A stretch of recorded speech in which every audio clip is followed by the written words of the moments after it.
जी, मैं हर 3 दिन में 1 लाख नाम जप करने का प्रयास कर रही हूँ तथा ग्रस्त कार्यों को करते हुए नाम या कोई पद चलाने का भी प्रयास करती हूँ। महाराज जी, मुझे बताएं कि मैं और किस तरह नाम जप को बस बढ़ा ऐसे सकती ही हूँ। चलते रहो, अपने आप जब मन में बस जाएगा तो 3 लाख की संख्या की बात एक दिन में पूरी होने लगेगी और जीवन धन्य हो जाएगा। बस ऐसे चलते रहो, ऐसे लंबे समय सातु दीर्घ काल निरंतर सत्कार सेवितो दृढ़ भूमि, लंबे समय तक दीर्घ काल तक यही अभ्यास बना लो तो वही मन पकड़ लेगा। और मन पकड़ लिया तो निहाल हो जाओगी। मन मन पकड़ लेता है, रात में भी तो मैं सो नहीं पाती हूँ, कभी कोई पद चलने लगता है। हाँ, बहुत सुंदर।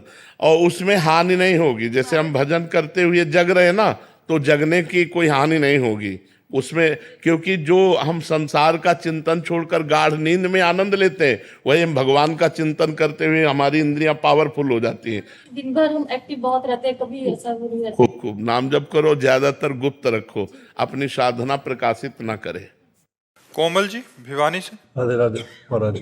राधे राधे महाराज जी।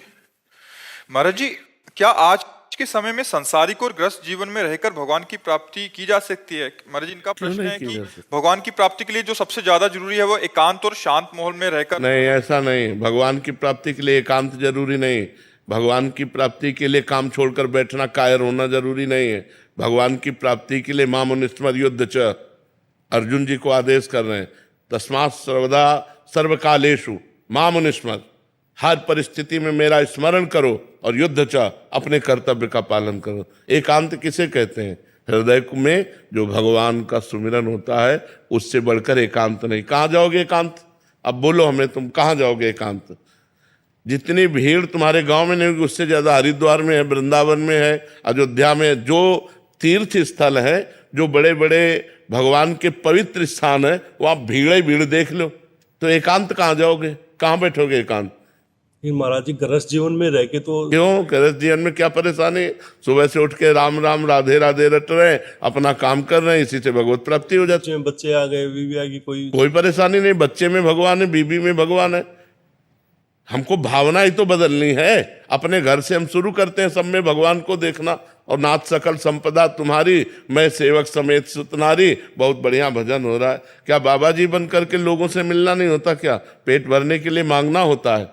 5 घरों में जाके भिक्षा मांगते हैं। और देखो, हम बाबा जी बनकर एकांत सेवन किए पूरे जीवन, और समाज में हमको जितनी समाज दी गई, कितनी समाज दी गई?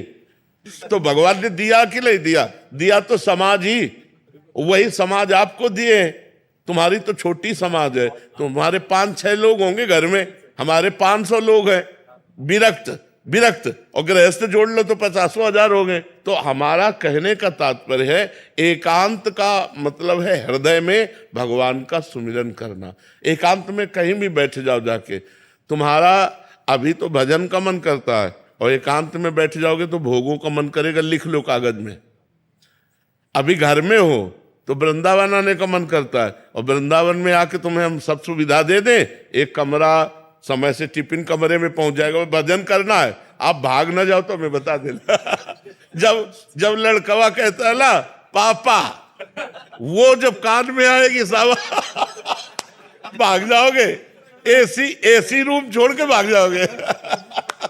लेकिन महाराज जी, अगर हमारे जैसे हम अपने घर में हैं और हम कोशिश कर रहे हैं नाम जप की, और हमारे घर वाले मांस मदिरा सब कुछ चल रहा है, तो अब यही दुर्भाग्य है। ये दुर्भाग्य है कि ऐसा कुसंग मिला है।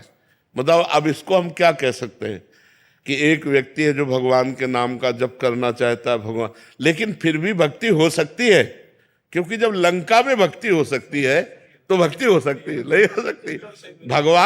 भगवान विभीषण जी से कह रहे हैं, जिम दसनन मो जीव बिचारी, जैसे 32 दांतों के बीच में बड़ी कोमल जीभ रहकर अपना काम चला लेती है, नहीं चला रही, ऐसे ही लंका में पूरा लंका निश्चर निकर निवासा।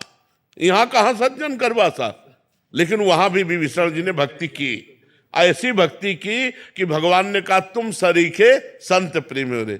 और वहां तो हमें लगता है केवल विभीषण जी ऐसे होंगे जो मांस न खाते होंगे, नहीं तो सब मांस खाने वाले थे। मदिरा और मांस का तो वहां मतलब आहार ही था। कुंभकर्ण के लिए पूरा एरिया जमा किया जाता था। जब जगता था तो एरिया के भैंसे खा जाता था। जैसे अपने पकौड़ा खाते हैं ना, ऐसे वो भैंसे खाता था।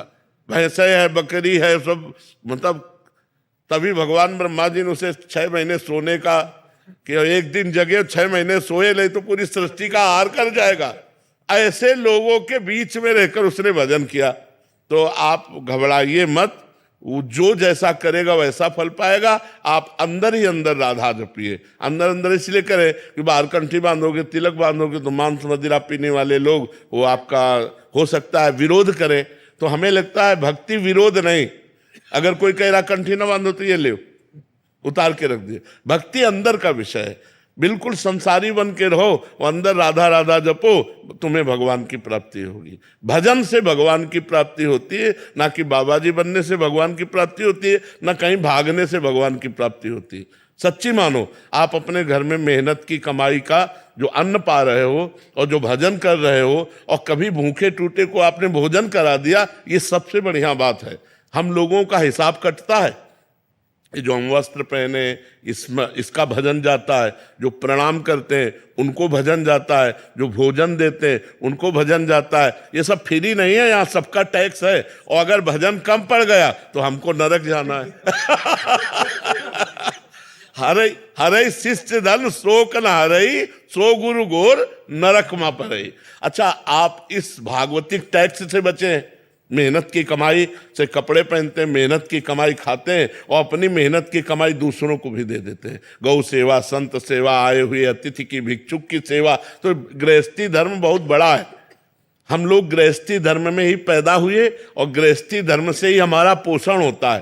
पोषण भी गृहस्थी धर्म से होता है। अगर ये आप लोग समझते हो कि गृहस्थी धर्म में भगवत प्राप्ति नहीं हो सकती, तो आप सच्ची मानो, सबसे पहले गृहस्थी को भगवत प्राप्ति होगी। पर धर्म से चले।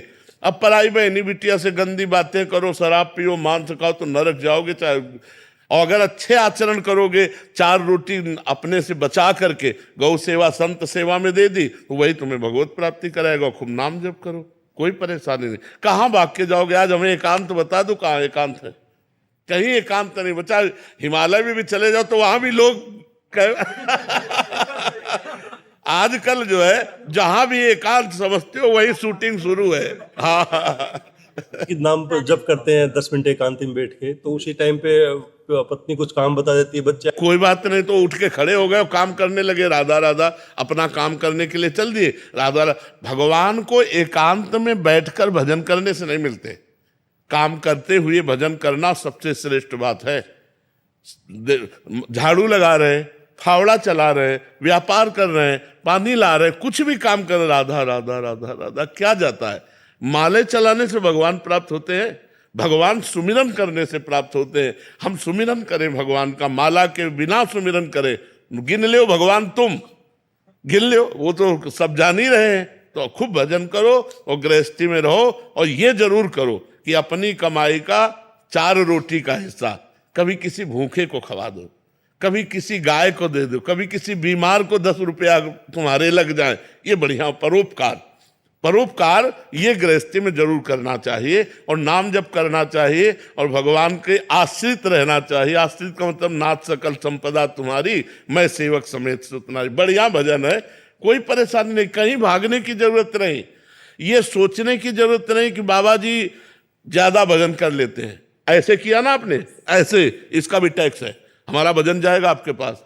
आप साष्टांग लौट गए ना, ये खुशी की बात नहीं है।